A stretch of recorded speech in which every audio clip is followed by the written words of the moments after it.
But part of being ready for the hardships of the world is being tender too. And I think that tough and tender are not, it's a false dichotomy to say you can't have both of those things.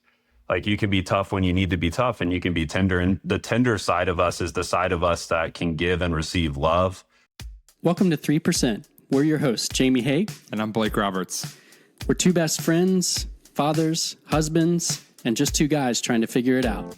We're also therapists, which is probably a pretty important part. That's true. And we believe that at our best, people are 97% honest with themselves and others. And it's that hidden 3% of emotions, needs, desires, and behaviors that we keep to ourselves that keep us bound to shame and loneliness, from which many of our issues stem. Each week on this podcast, we'll interview leaders in the fields of psychology, theology, arts, and athletics to explore holistic masculinity. We're not here to tell you the man you need to be, but we are here to help you explore what gets in the way of being the man you want to be. We're going to help you develop courage and give you the tools to share your 3% in the relationships that matter most, so you can more deeply connect with yourself, God, and others. So, pull up a chair. Let's get into it. So let's be honest. Let's be honest. Let's be honest. What's up, everybody? Welcome back to another week of the 3% podcast. Today, we are going to become fishers of men. So good. Just as good as when I texted it to you this morning. Come on. I wanted to use it as like it was mine. Yeah, sure. Okay, Jamie came up with that. But we are really excited for today's episode. And we're actually recording this intro right after the conversation because it's another unique episode where what you're about to listen to is going to be on our show and the show of our guest. And we are going to be talking, really, the whole conversation kind of was this theme around what happens when we focus on building externally, building businesses, building families, building coping strategies, and we don't cultivate what happens internally. Yeah. Our guest today, Hunter Leavine, is the host of the Captain's Collective podcast, and he is an actual fisherman.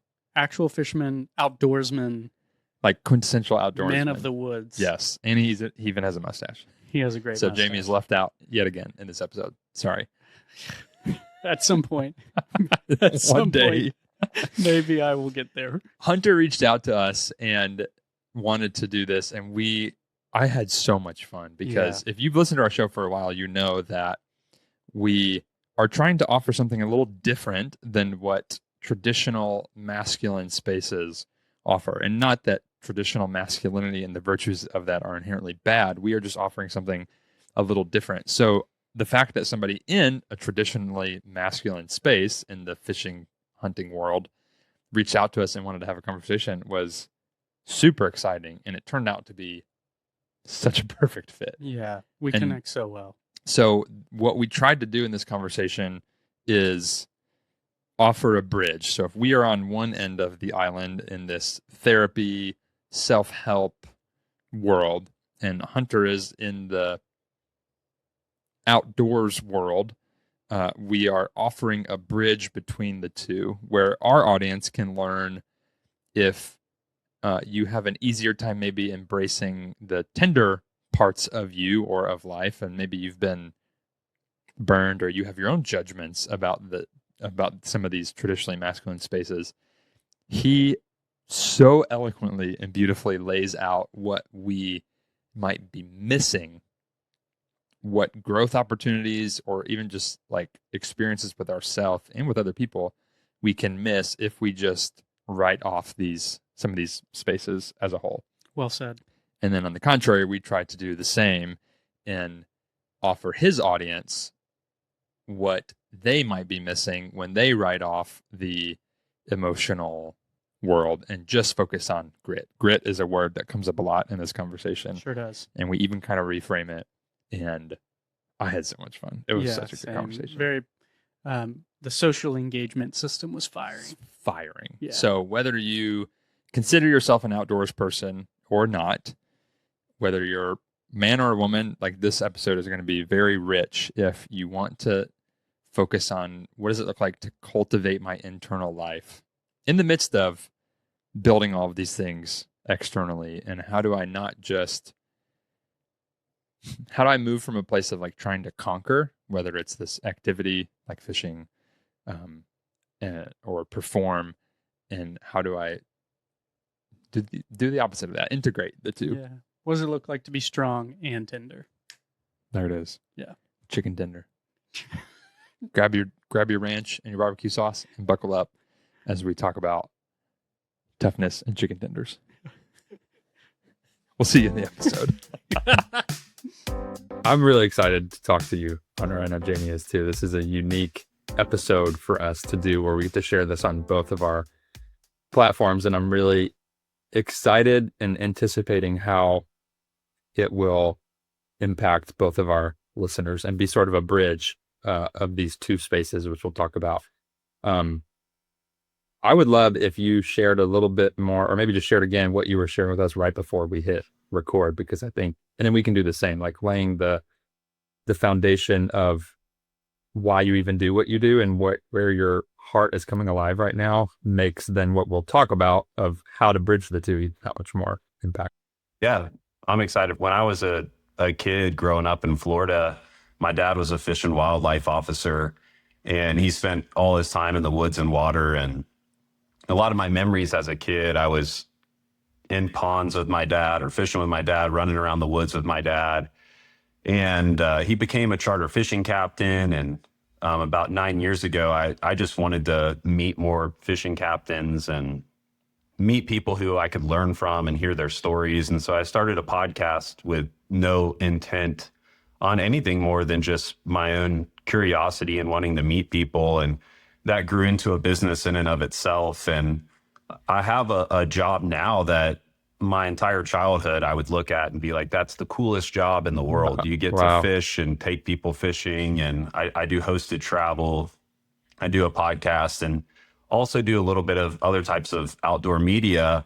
And I love it. It's the cloth that I'm cut from. I feel like the people there, no group of people is perfect, but I feel like those are my people. Like I understand them and have a lot of empathy for them. And as I was going through that journey in my like mid to late 20s, I also was doing ministry at the time and just doing a lot of different types of church leadership stuff, and have always had, I think, tied to that outdoor kind of traditionally masculine culture and tied to a lot of leadership talk that I read and consumed when I was younger, always had the ability to, endure and a word that's used a lot in the outdoor world is grit. And I think grit can be important, but if we over-index it, it can also lead to us pushing things aside and never really dealing with them and never really confronting how we feel about things, what's going on inside of us.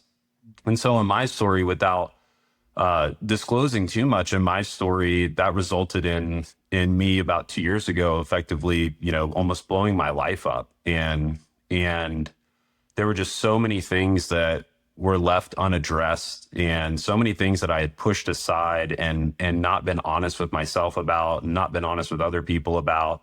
And I was able to show up and perform, if you want to use that word, in so many different ways, but I wasn't doing it from a place that I was being honest with myself. And the vulnerability that I had so many people around me that loved me that I could have talked to, I could have learned from. Like, there were just so many things in my story that I experienced that I realized, man, yeah, it's great to be able to have that grit, but if you're not being honest with yourself, if you're not looking at the issues and what you actually feel inside, it can become really self-destructive and then consequentially be destructive to other people. I mean, I've spent the past 2 years trying to understand, how did I get to that place? How did I affect and hurt other people? And as I began to process that and work through that, I started to understand that my story was much more common than I would have ever believed going through what I went through. And I realized that some of the characteristics that I was, exhibiting were very common characteristics. And if you want to use the phrase outdoor community, or we could even use traditionally masculine, circles, that a lot of the things that I was getting praised for, things that helped me, also were the very things that ended up allowing me to have destructive behaviors and addictions and things like that. So for me, it really, as I began to read about it, that's where I came into finding out about 3% and finding out about man talks, and I found so much help in that, and it really helped me understand myself. So I really tried to bridge the gap between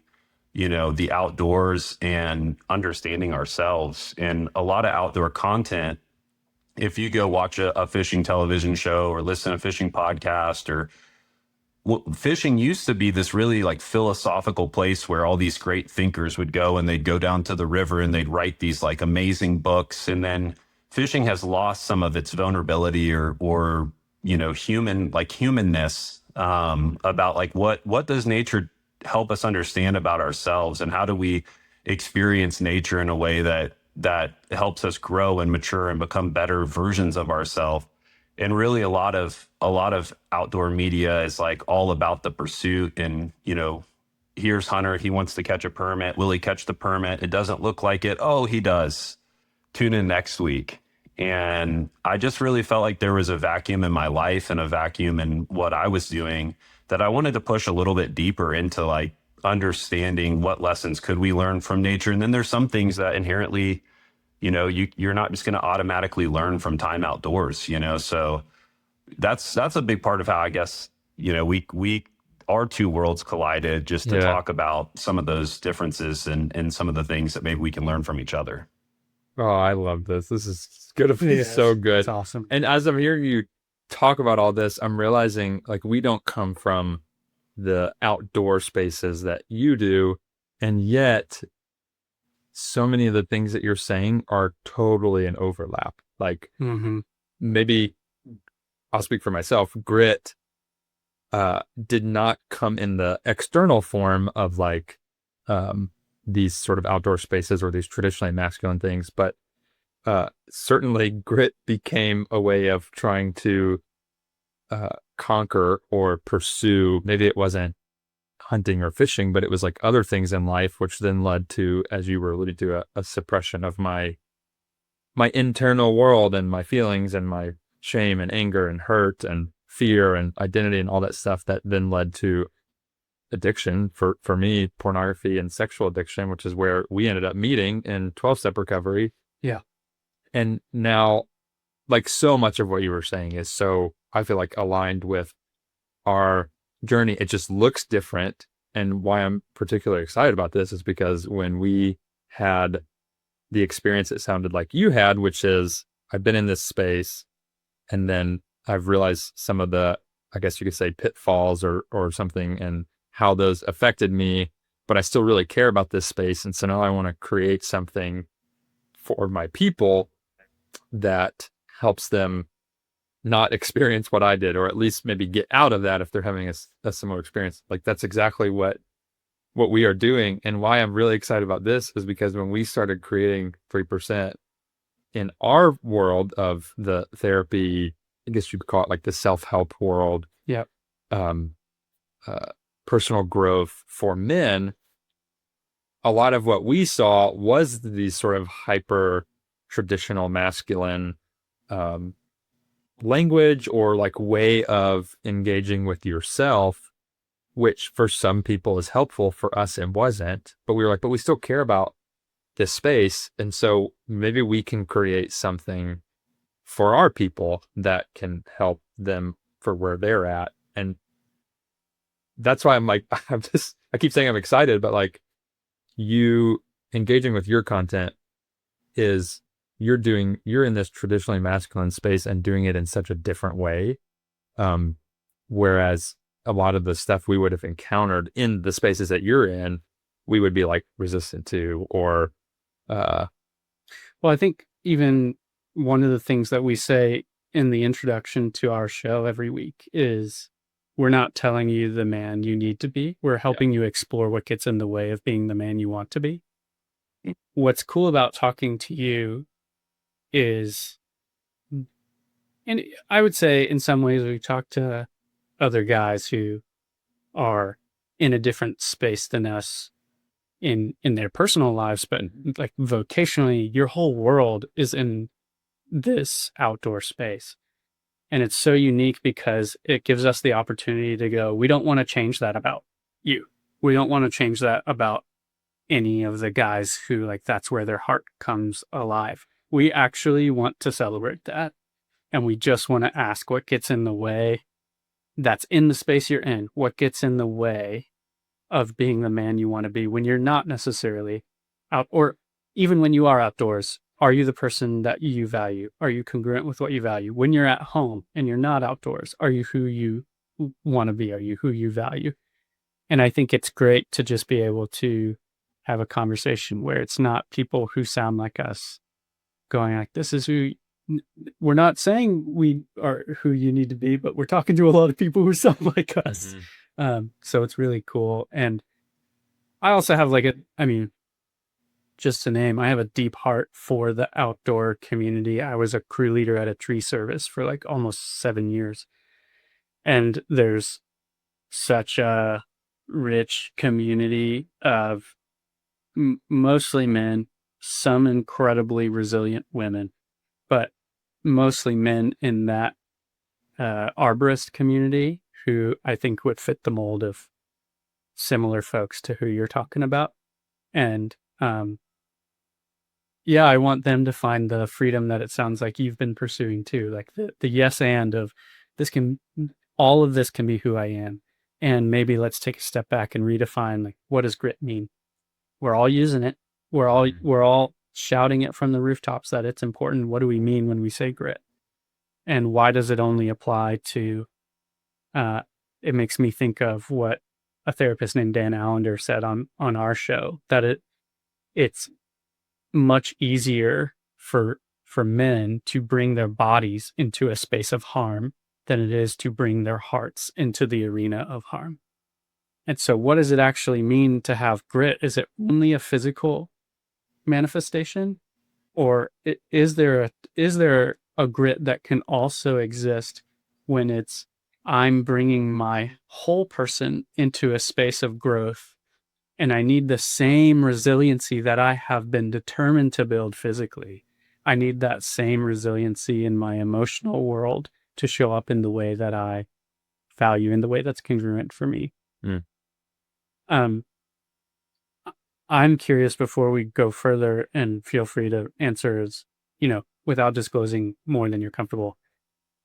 What do you feel like are the things that were celebrated about you in the outdoor space that contributed to personal crisis? And if you're willing to elaborate even on how you saw that tied to what the crisis was. Yeah. When it came to the outdoor space, a lot of people talk about hunting and fishing and hiking and rock climbing as escapes from their daily life. And there's ways that could be healthy and not healthy. And for me, I've always been a really passionate person. So if I get into something, I get in really heavy. Like I want to learn everything about it. I'm going to do it a lot. I'm going to chase it really hard. I've been a dreamer and a, mini entrepreneur my whole life. And so in the outdoor space, I think when you're really committed to, for me, it was saltwater fly fishing, getting into saltwater fly fishing and trying to learn and practice casting and meeting people and getting different fishing experiences. A lot of people celebrated that, I think that determination and that drive, and man, like you're really going for it. So probably even a little bit more on celebration on the entrepreneurial side than the outdoor side. And for me, it became a really fun kind of thing to build and tinker with. And when I think about that building aspect for me, like whether it's building a podcast or, I worked in ministry for a while, like helping build a ministry, build, all the while I'm building these things and I'm not being honest about how am I doing, like being willing to raise my hand and say, hey, like there's some things that are going on in me that I think I need to pause and address. And so I was somebody that at the peak of really where everything came to a head for me, I had a lot of output, was like podcasting and doing ministry and, all sorts of things, like just was building output. And a lot of people were looking at that output and I was focused on that output, but I wasn't really looking at myself. And I think in a way it created an opportunity for me to hide a little bit, because people could look at what I was building or doing rather than who was actually building it.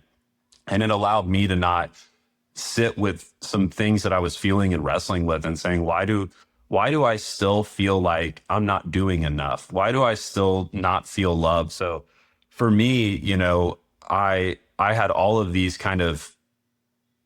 distractions in my life that were turning my attention away from what was going on internally and giving me something externally to look at. And then people around me were able to externally look at that. We can talk about that and dream about that all day long. All the while internally, I was deteriorating. My marriage was falling apart. And, without over disclosing, I found myself with certain just destructive patterns in my life that became a new form of escape, that if I hadn't have been so externally focused on those things, I think it would have forced me to sit a little bit longer with what was going on with me and maybe cause me to or lead me to get some help with it. Hiding in what I was doing and people wouldn't see, hiding in what I was building and people wouldn't see who was building it. Yeah.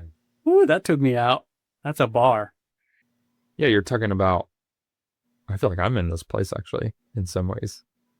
Building externally, building all these things around you, whether that's a business or even that's a family or whatever you're building in your life versus, so building externally versus cultivating internally. It's so much easier for me to build something than it is to cultivate what is happening internally, because cultivating, like thinking of cultivating a garden, it's so much slower and you need so much patience, and it's very, well, really those two words, slow and patience.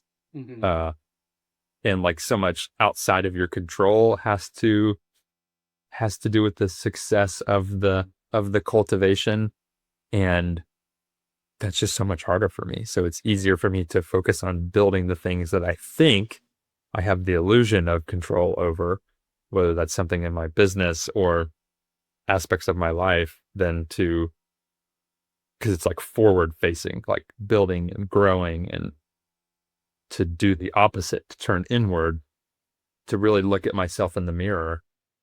Well, that's what I didn't do for the majority of my life, which is what led to the whole reason we even have this podcast. Yeah. And it can still happen, like even in building this thing externally that exists to help people cultivate their internal lives, I can still forget to cultivate my internal life and just focus on the building of it. I can get so lost in that and then lose myself in the process of that. I think it's easy to get what you're saying, Hunter.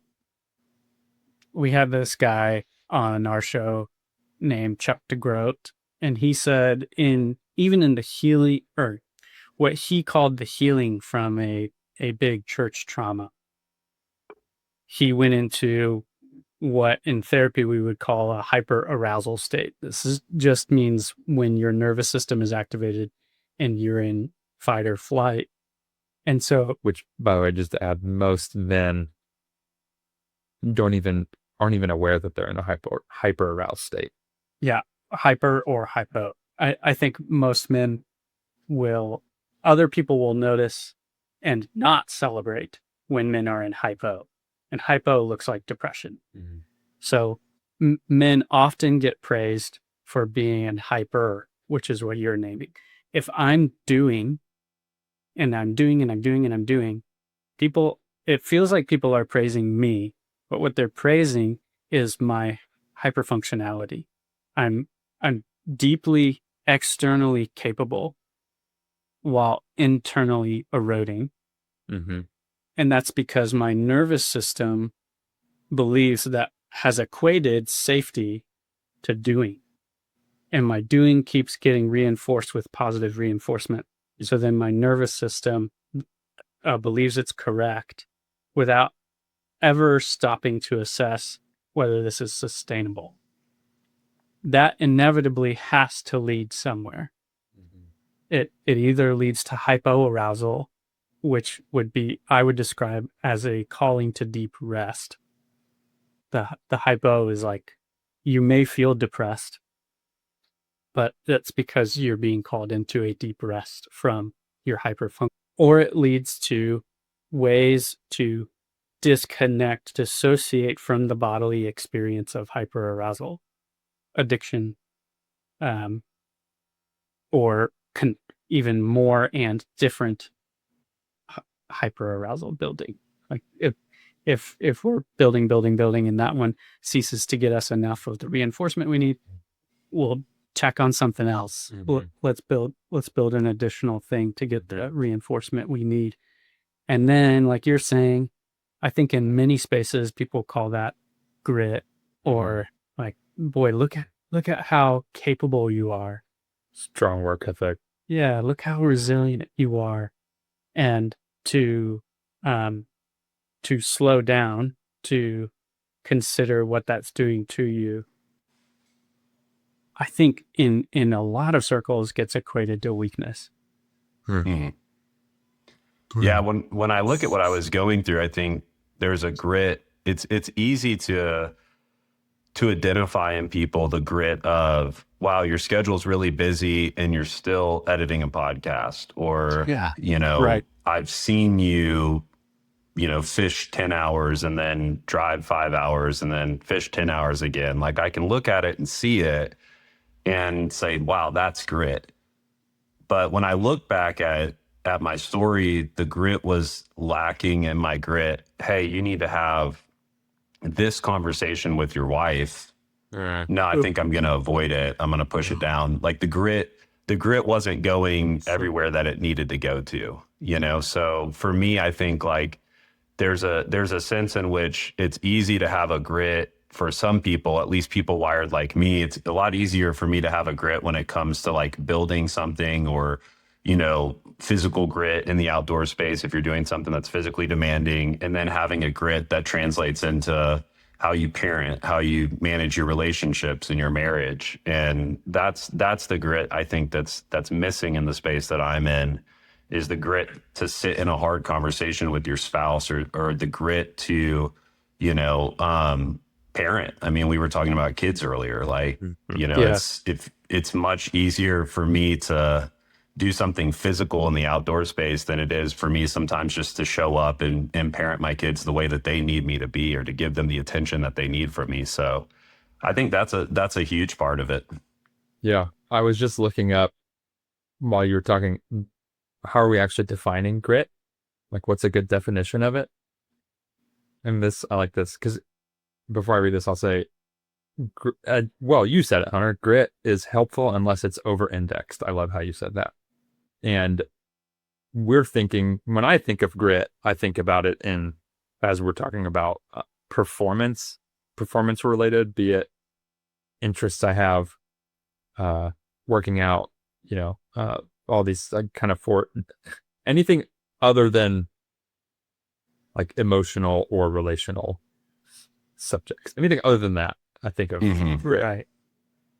So this says grit is a personality trait characterized by perseverance and passion for achieving long-term goals. It represents the ability to sustain consistent effort and interest over extended periods, moving through failures, adversity, and plateaus in progress without giving up. So when I read that definition, I'm like, oh, I need grit when it comes to my marriage. Yeah. I need grit when it comes to looking at my story and all of the harmful things that I've experienced or that I've done that have led to, like, grit is not just this external performative thing that I can rely on, this trait that I can rely on to get something externally accomplished. I need that sustaining energy to move through failures and adversity, with my internal world. So to me, I'm just like, okay, I think I just need to sort of reframe what grit actually means, because I can have such a negative connotation with it when I look at the ways that it harmed me or people, because I was just over indexing it, like you said. Well, and something to say I'll say it as a reminder to myself, but I hope it'll be helpful to the Captain's Collective community, which is like, your nervous system is built to be aware of threats. Mm-hmm. So you have certainly experienced that in whatever form of outdoor activity you're doing, because threats abound out there.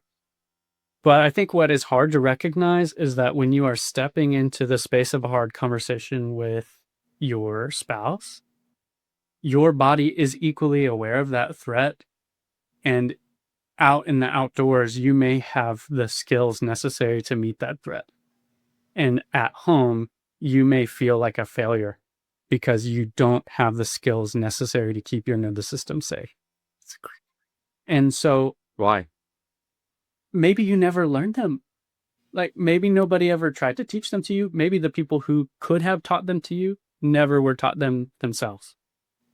I mean, there's a lot of reasons. We don't ask somebody who doesn't know how to read, why didn't you ever learn to do that on your own? Mm. We would look at, what? It's interesting that nobody ever taught you to read. That's odd. Mm. But if somebody doesn't have the ability to effectively understand how they're nervous, it's called attunement, to know what emotionally is going on within your body and be able to regulate that in order to have an effective conversation in relationship with someone, suddenly we're like, hey, you should just do the work. Boy, talk about buzzwords. You should just do the work to show up in your marriage. And I think the reality of what's going on is we need to have, and stay with me here, fellas, we need to have tenderness towards the part of us that feels incapable of doing a hard thing, because intellectually you may feel like this shouldn't be a hard thing for you to be in your marriage, but your nervous system fully disagrees. And your intellect will not beat out your nervous system, I guarantee it. Yeah, well said. Are we about to go to something else? Yeah. I'm curious. I kind of want to ask both of you, I guess. Hunter, I'm curious how you would answer this for the world you're in and the men that you're around. Your what's the word? Your preface to using the word tender Oh, yeah. alludes to this unspoken reality that we don't like that word, or we're resistant to that word. Actually, I think what it names is like, I'm afraid of turning off those guys and then not hearing the rest of what I'm saying, and I want them to listen to me. So let me just name, I'm scared of that. I don't think that this says something lacking in you guys who are listening. I just want you to listen, and I want you to feel welcome. That's the point I'm making, though. Like, your fear of that is because that's like a real thing. That's why I'm curious to ask you, in your world, in your personal life, or even just like the people that you interact with. I'm saying I think that is a realistic fear, that if a guy hears the idea or concept of being tender to yourself or being compassionate to yourself, part of them might check out. Like that. Yep. That is a real thing. Yeah. I have theories as to why that is, but I'm curious if you caught that, or like what that shows up like in your world. Yeah, I mean, definitely. I think that I definitely agree. Like, people are not very comfortable with talking about tenderness, empathy.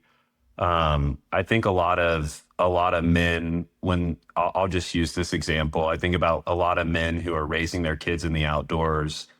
They have these beliefs of, here are the things that we can pass down to them that will be applicable to their life. And if you surveyed 1,000 men who were raising kids and you said, what are the big lessons that you hope your kids learn from their time outdoors? I don't think many of them, if we were doing, what is it, like Family Jeopardy or whatever? I don't think that like high up on the board is going to be tenderness, you know? Sure. And I use that word over index because I think a lot of people are fearful that they acknowledge that, we're broken, and they acknowledge that the world is a hard place to live in, and it's going to be hard to work, it's going to be hard to have a marriage. And so I need to teach my son how to be tough. And so no complaining if we're out on the boat too long, no complaining if we're walking a long distance to go hunt this animal. Like we're very concerned with their ability to show up in that way. And I think that, culturally in the outdoor community, it's easy. It goes back to even what we were talking about earlier. I think it's really easy to point to somebody who, quit a job because it got too hard and say, see, he's soft, or he didn't have enough grit, he's tender. It's easy to like point those things. It's a lot harder to point to, hey, look, this guy didn't have empathy for himself. Hey, if he would have been more tender, then so it's part of it is just, I think, like, what's the first layer that's right in front of us? Like, this is the easy thing to see. Like, here is somebody who's being, the word soft is used a lot. I mean, it's not, exclusive to the outdoor world. He's being soft, and nobody wants to, raise a son who isn't ready for all the hardships of the world. But part of being ready for the hardships of the world is being tender too. And I think that tough and tender are not, it's a false dichotomy to say you can't have both of those things. Like, you can be tough when you need to be tough, and you can be tender. And the tender side of us is the side of us that can give and receive love. It's the side of us that can have empathy, which was a huge issue. I had empathy fatigue, as you can say, but I wasn't very empathetic. I went through a season where I was panicking, thinking I was a narcissist, and I like tried to find books on it, and I was reading books on it, and people are like, narcissists can never change. And then people are like, narcissists don't know they're narcissists, so there aren't a lot of books. And I was freaking out, man. And I just realized, man, I have lost my ability, some of my ability to like have empathy for other people, and it's cost me a lot. But that type of thing is not as obvious looking at somebody else and saying, oh, that's the cost of not having tenderness, is the loneliness, the depression that comes from that. I mean, all the things that come from that. It's a little bit harder. It's a lot easier just to look at somebody who like, quit a job because it got a little tough and say, oh, look, he's soft. So I think that's a big part of it in the outdoor world is, we all more easily learn the lessons that our culture value and lift up. And one of the things that we don't lift up much in the outdoor space is tenderness and empathy and compassion.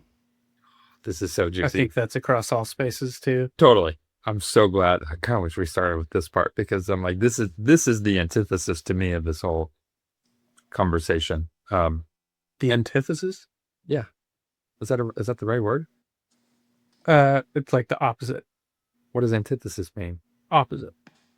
Basically, not that. So whatever the opposite of antithesis is. This is the Culmination? point. Was that what you mean? Back off. I felt smart when I said it, and then you just had the... Well, I was confused. This is the point of the whole conversation. Over. Culmination? Sure. All right. Screw you. When you said, first of all, the thing that came to my mind is, in my experience working with men in therapy, the men who are so allergic to the word soft or their own softness are the ones who didn't have their gentleness tended to or cared for, or it was abused by somebody else, or it was just shamed. So like the things that we reject in ourselves are most often the things that were not cared for or cultivated by the people who should have cultivated them. You bring up a really interesting point that makes sense. It would show up a lot in your world, and it also shows up in therapy all the time around this space of like teaching our kids and even ourselves how to have grit, how to endure, and also how to be gentle and how to be tender. And the story that came to mind was in a session one time, a client talking about not wanting, maybe it was elementary school or middle school or something, not wanting to go to school. and made up some story about not the reason they didn't want to go to school. And I believe it was dad maybe or somebody was like, you can't just not go to school because it's hard and you don't want to go and you rather hang out with your friends. Like, you're going to school. There's no question. And as we talked about it, what we ended up finding out was there was a lot of stuff happening at school. He was being bullied by these other kids and didn't feel safe enough to talk about being bullied at home for various reasons. And so that the way that, so he was scared to go to school and embarrassed, and going to school was like painful emotionally. But his parents didn't know that because they didn't really ask, and he didn't just like open that. So the way that presented was, I'm just going to make up these excuses for not going to school, but it was like, you're going to school. And we talked about how I think he even said that was helpful for me to learn to do things that I didn't want to do. Like, that is a lesson that I still apply in life, to do hard things. I just wish that there would have been some curiosity. Essentially, he was saying, I just wish they would have leaned in a little bit more, like noticed my resistance to going to school and leaned in a little bit more, because then maybe we could have had a conversation about the fears that I was having to go to school. And then I would still go. Like, he's like, it's not that I wanted my parents to be like, oh, you don't want to go because it's scary. That's hard. Like, okay, you can just stay home the whole week. That's kind of like switching to the other end of the spectrum. So there's this space of, like, when you're talking about the guys on the boat or going on a trip, like, no complaining if we're out on the boat too long, or if we're on a hike too long, or like there is, I'm trying to figure out how to say it.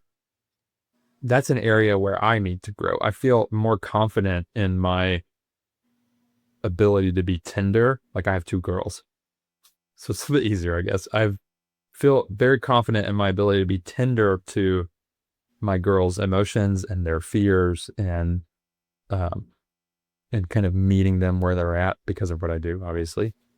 But even just this morning, like, I was mowing the yard and she came out as I was finishing, and she's almost 3, so she's not actually gonna help me mow the yard. But I was like, do you want to learn how to mow one day with me, like when you get older? And she was like, no, I'm a little scared. And I sort of had this moment of like, okay, I can be tender with her fear, because part of me wanted to be like, you don't have anything to be scared about. Like, it's just a lawnmower. It's fine. It's just a rapidly rotating blade. But you get the point I'm trying to make, right? So it's like, I can be tender to her fear of that thing and focus on I always say, focus on the connection before the correction. So the connection could be meeting my kid in their emotions, helping them make sense of that, showing them I'm here with you. And then the correction later can be, and the fear, maybe the lawnmower is an example, but the fear that the story that your fear is making up is actually not true. So you can still do this hard thing. Most of us just experienced a lot more correction than we did connection. So then we just replicate the same cycle. Yeah. It's a lot. Which, said a lot of things. no, you said a lot of good things, which I think makes sense why then it would be harder to connect with ourselves later. And the entirety of what empathy is the ability to emotionally experience or to connect with emotionally what someone else might be experiencing. Why I think that becomes scary, that it's narcissism, is you start to look at it and go, I don't remember what that feels like. And then we start to go down the pathway of, oh, I must be devoid of that ability. I really resonate with that. That's what took me to therapy the first time. Not any of I was addicted to pornography. I had been abused by a youth pastor in every way for 8 years. None of that took me to counseling. It was when my buddy told me that his mom had cancer and I felt nothing about it. That freaked me out. So I really resonate with the fear of narcissism I think the reality of why men get this bad rap as a massive group of narcissists is because we were not developed to be attuned to what we do feel. And if we are not attuned to what we feel, how could we be possibly asked to imagine the experience of emotions that someone else might be having? Yeah. It's like, I can't even tell you how I feel. And you want me to have grace and care and love for something that you are experiencing that feels like a foreign language to me. I just think it makes, if that's what I think it means to be tender, is to go, hey, actually the reason I present as a narcissist is because maybe that kept me safe in a lot of spaces to this point. Like, maybe that was a solution to the disconnection that I felt that allowed me to get validation that I was desperate for, to get encouragement I wanted, all from the time I was young until now. That actually shows me that that narcissism presentation actually shows me that I survived something that necessitated that presentation. But that doesn't mean that we are narcissists. That, I think, actually shows there's a lot of attunement that could happen, that there's a part of us that's actually desperate for empathy first. Mm-hmm.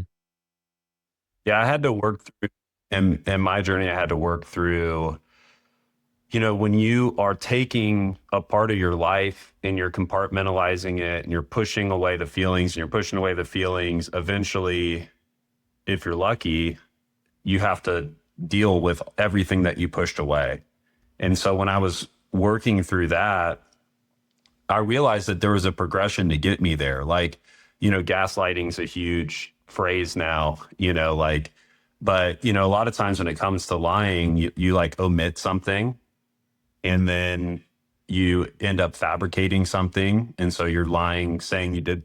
And then eventually, if that leads to like gaslighting, and then that leads further and further. And so there's like this progression that I went through with losing my empathy in so many ways, that I had to just deal with the fact of, wow, like now I'm seeing how I hurt so many people. And that was very overwhelming to me to admit. Like, I kind of am like, I know why I was throwing this in the closet and not looking at it, because I wanted to do what I was going to do, but I didn't want to have to think about how that would affect other people. And you can rationalize and lie to yourself that it won't. And that's a lot of what I did too. It's just like a whole longer conversation. But I had a really cool moment where I was just not in a great place. And I was scheduled to take a group of people to the Bahamas. And I went to, and that's like its own, I wrote about this, but like, that's like its own type of pain, which is like going somewhere really beautiful that so many people would be excited to go and feeling just terrible, And so I go to the Bahamas, and I spend a lot of time with people on fishing boats, and a lot of those days on average are about 8 hours. So when you're spending 8 hours on a boat with two other people, lots of conversation happens. And then sometimes there's like elongated silence, but there's a lot going on a boat.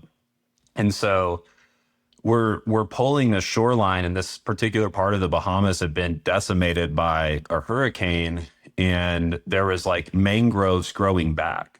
And I kind of had this realization that, even though I had so much self-destruction in my story, that there were things in my life that could survive and could regrow.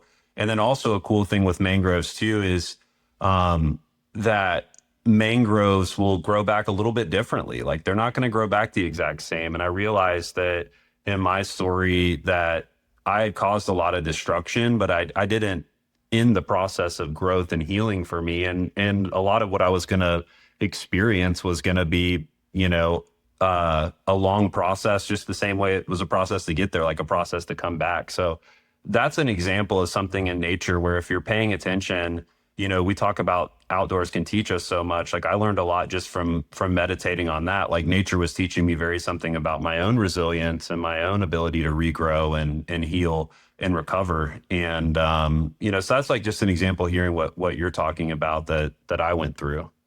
That is such a I didn't need to get that. That was so courageous too, man, to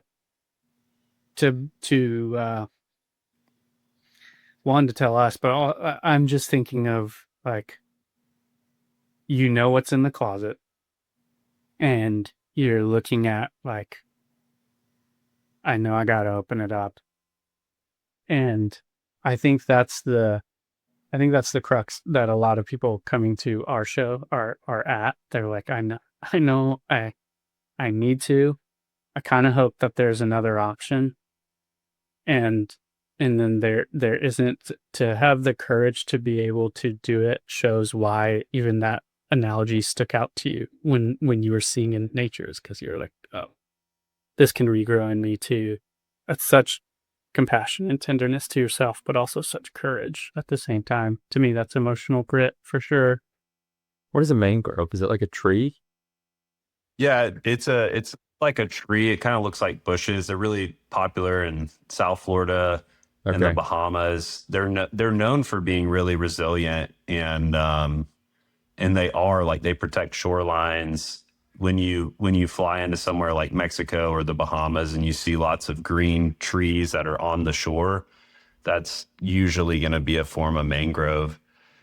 And they also protect a lot of shoreline from storms too. And, like, in so many ways, we have parts of us that, parts of myself that did protect me, and I can still say, hey, I am grateful that I have these characteristics or I have these traits. They just got lopsided, So and good, dude. yeah. So, and I think in the outdoor community, my experience with that is a normative male experience. Big 100%. disclaimer, but the outdoor industry is filled with lots of amazing women who are doing all sorts of cool things, but it still is predominantly male. And the culture, at least in the spaces that I'm in, not to overgeneralize, but in the spaces that I'm in, tend to struggle with the exact same things that I have and still do struggle with. I feel like it'll probably be a struggle for the rest of my life, but at least I'm aware and That's right. can talk about it with people around me, which is also super freeing too, because I've noticed that too with men that, once you realize you're not alone in the rebuilding, it opens up it takes a huge weight off of you and opens up a huge opportunity for you and say, and it's just like my kids when they get their room really messy. And one of my kids stays on top of her room, and the other one, it's like, it gets to a point where I'm like, you got to clean your room. And she just, like, needs help, someone to sit there and pick up the pieces again. And that's kind of what I did with my life. Like, it would have been so much easier along the way to make a correction. But I got to the point where I was just like my little kid when their room gets messy and, like, needed people to sit with me and help me. Golly. And so that's very much my story. Dude, you're on fire with these What a analogies. helpful analogy, dude. Because I think it offers, inherently in the analogy, it offers the tenderness that really we're asking men to have for themselves, which is like, these parts of you are probably little kids. The ones that are, like, creating havoc and destruction are probably little kid parts of you that have had this solution for a long time. And so when they act like children, well, we deserve to have the compassion for them as if they're one of our kids whose room was so messy that they just need us to sit there with them tenderly while they work on it. And so often we're like, I'd rather just close the door. And man, so compassionate and courageous of you to do something different. I mean, for your audience, like, we're called the 3% podcast because we believe at our very best that we are 97% honest, and is the 3% that we keep to ourselves that binds us to shame and loneliness, from which a lot of our other issues stem, whether that's behavioral issues, relational issues. And I think what you're saying is that in sharing that vulnerability, and that's what we're saying, is we're not trying to get people to do a right action. That in that vulnerability lies the very freedom that we are all hoping for, the very, like, being known and loved, that we're doing all of this stuff to protect in the first place. So Yeah. I've said this on our show before. I'll keep it brief. With what you both just said, if I'm summing it up, vulnerability breeds vulnerability. Had a client in his 40s, had been going on this fly fishing trip, I believe Montana maybe, with all of his buddies from college, for 20 something years. And every year they would go. And we were working through some stuff, and he was sort of in a really hard space in his marriage. And as he was anticipating this trip, I was like, are you gonna kind of let your friends in on what's going on? And the response sort of was like, well, no, that's why I come to see you. And so I gently encouraged him to share it with his group just to see what happened.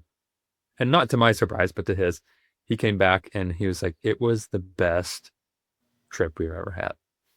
And he reported that they didn't catch any fish. So it wasn't the best trip because it was, the fish were biting.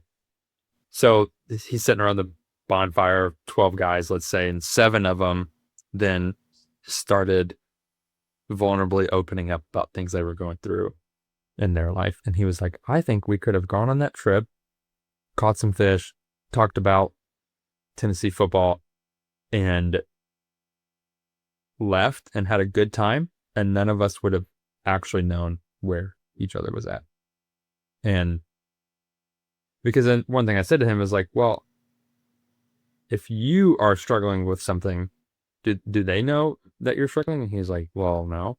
I was like, well, maybe they're also struggling with something and you wouldn't know because nobody's talking about it. And it just takes one person, and then it's like a domino effect because vulnerability breeds vulnerability. So anybody who's listening that has something going on and they want to have a deeper connection with, let's say, their friend group around it, and your fear is creating all sorts of stories, just let that story be an encouragement that, one, you never know what people are actually going through, even your close friends. And majority of the time, if you share something vulnerable, it's going to create the space for them to do the same. And if you do share something vulnerable and they just like shut it down and make fun of you, maybe rethink your friends. Yeah, you'll learn something new about your community. Yeah. Yeah, I would say something that I would hope your audience would take from our perspective on the bridge, as Blake called it earlier, the bridge between, the outdoor culture and our therapy culture over here, is that what you delight in is so important, and there's nothing that we hope to change about how you show up. I know we've used the phrase traditionally masculine on this podcast. I don't want that to be a turnoff for anybody. Like, It's I not think a negative thing. It's no, I think we want to celebrate that the things that bring you delight matter. It's just notice what Hunter is saying about the things that maybe those spaces celebrate in you that keep you from being the man you want to be. That also matters. And the way that we feel you can make your way through that is vulnerability with a probably pretty beautiful community you've already built. It sounds like this outdoor community is already such a brotherhood, and that's such a gift. That's something that doesn't exist in every space, and it's worth taking advantage of the fact that you have a community to help you become who you want to be in every space and not just out. On the other side, Hunter, I wanted to ask you, what's one thing that you feel like our side of the bridge could really learn from and grow from by learning about the outdoor community? That's a good question too. I mean, one, like, I think that there's a lot of value in being in nature. And if that's, for me, that's saltwater fly fishing.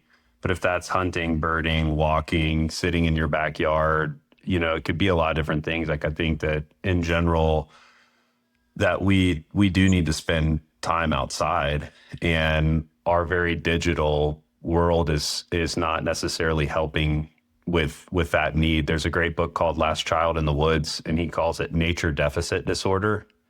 But nice. I do think that, like, there's a big need for people. I don't care if you fly fish or hunt or hike or rock climb or just go on a walk in your neighborhood. I think it's good just to get outside. But one thing that I've really noticed that I think is the biggest, it's one of the easiest things to learn in the outdoor community, and it appears to be a challenging thing for people outside of it, is understanding how small we are, but in a good way. Not small as in insignificant, but small as in a part of a much bigger thing. And when you're in some of these outdoor environments, like there's that saying, nobody stands at the foot of Everest and talks about how tall they are.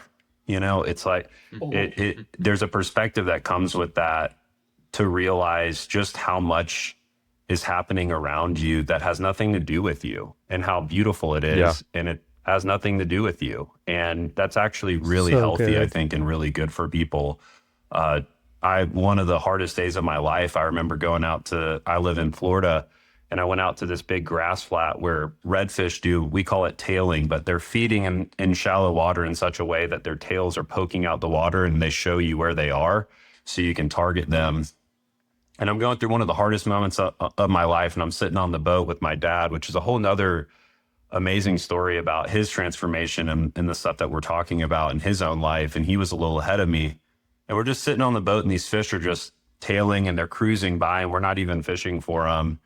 And there's something really beautiful about, man, that like it does, even though I'm going through all of this, these fish are still just here doing this amazing thing. Like there's a perspective, I think, that, our phones this is our text messages to us, and people calling us, and the notifications on social media for us, and what I want to read. And, we go home and watch what we want to instantly on Netflix or Amazon. And just so much of our life is about us and puts us at the center of it. When you step into nature, you're inherently taking yourself out of the center, and you're just a spectator in a way. And so I think that's probably the biggest thing that I feel like is missing in some of the relationships that I have with people outside the outdoors, is just how amazing it is to realize how small you are, and how much beauty and how much intricacy exists outside of things connected to you at all. That's Dude. the main thing I'm taking away from this is that we need to talk offline about a Captain's Collective 3% saltwater fly fishing trip. Yeah.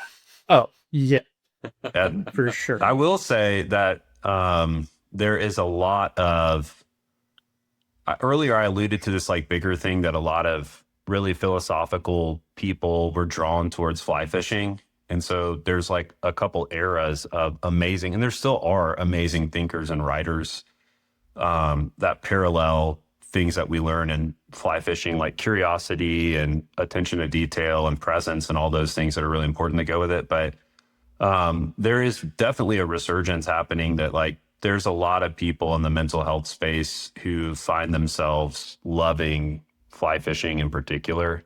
So I certainly don't ever want to come off like, a lone wolf or somebody that's, figured out more than I have.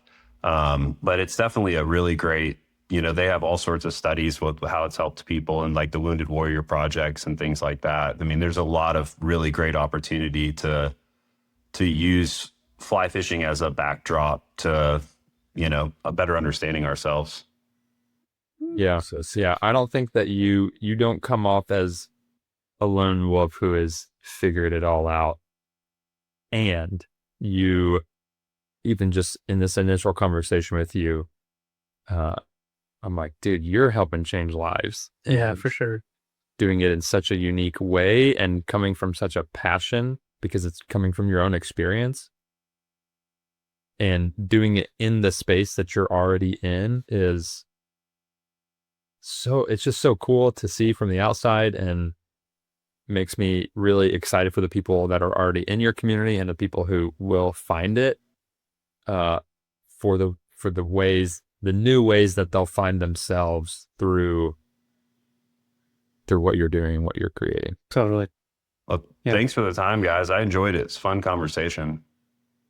Same here. We talk for hours. Seems like we need to go on the boat for a day. Yeah. Yeah. Well, I'll sign us off the way that we normally do for 3%, but I'll do it for both podcasts. So to our members of 3% and Captains Collective, we're glad you're here. Keep showing up. You're worth it. Hey, thanks for tuning in to another episode. Listen, we're working on some really practical resources to help you connect more deeply with yourself and others. So if you head over to our website, 3percentco.com, you can learn more about that. The link will be in the show notes. And this is the part of the show where we ask you for some help. Listen, we don't have a big fancy production team. We're recording these in my therapy office in between sessions and in the margins of our life. We just really believe in the message that much. I listen to a lot of podcasts, and rarely would I take the time to review and rate a show, just because honestly, I forgot. It wasn't until we started doing this show that I realized doing that actually really does help these platforms notice our show and get the word out. So if any of this is impactful to you, we would love it if you took a second to leave us a review, rate us, or if you want to just do it the old-fashioned way, text this link to a friend and say, hey, let's talk about this episode. Whatever you do, make sure to follow us on whatever platform you're listening to so you never miss an episode. We're really grateful you're here, and we'll see you next week. So let's be honest.